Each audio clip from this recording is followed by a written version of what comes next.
Molweni bantwana basekhaya. Someone asked me undibuzile uba uthi unengxaki yamathambo kuba kuyabanda.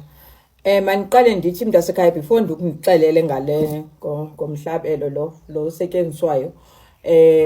The reason that ndinibonisa lo i-block, abantu bayabaleka bayothenga phaa kwezaa shops zabelungu kakhulu ooClicks nobani lo iyi-powder kuba belantiki besonqena ungena kwezaa chemist zabantu bakuthi.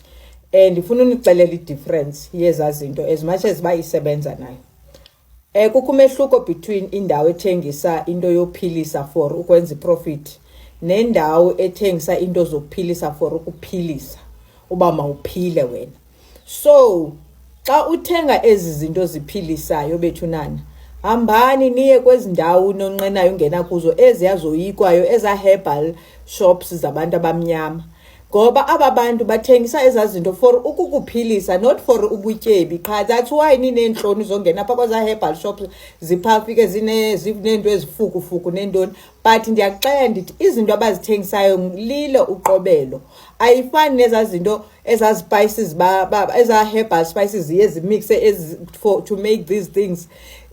Abafaki into ezifanayo, so bayakucaphulela nje kwezaa shop for uba mawuzise umnotho. Kanti uzayibona umehluko xa uye kwezaa ndawo. Ndinabo abantu apha abathengisa ezi zinto bethunana, ooLishe Wellness apha abandifolowayo, ndinabantu abanee-wellnesses apha, okhaya leziwasho, because le nto le yenziwa ngaloo mthi lo i-alu, le nto ilapha ngaphakathi. Xa unengxaki yamathambo funeka uyithande le nto, yitye le nto ilapha ngaphakathi. Noba iyakraka mntasekhaya, niyabutya utywala bukraka ningakhalazi, but xa kunyanzeleka into yoba makuselwe into ephilisayo uzova umntu omnyama esithi yakraka le nto katsha kavutha, kodwa yeyi umntu uyayiqongqoloza ibranti, mntu aba wayiqongqoloza unombleke ibe ngathi usela amanzi, kodwa xa kufuneka esele into ezamphilisa uzawube ekhalaza esithi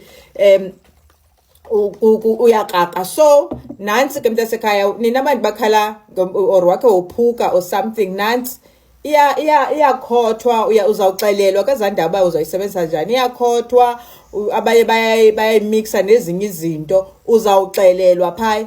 Mamelani ke, ngomane ndiphendula ezi zinto andivulanga sejari apha yamahala ne, andivulanga sejari yamahala. Especially xa ndiphendula umuntu ongandifollowiyo non-follower, ndifollowe, at least give me your follow, because le nto uyifumene mahala. Le page ndithanda into yoba ndihoya umntu ondihoyileyo nam. You can't be here umane undibuza nee-questions kodwa undifollow non-follow, you don't even repost my posts. Kodwa into yaziyo kuzothi sisi ndinento ethile. Asilwanga ke bantu basekhaya ne. Love and light. Peace out.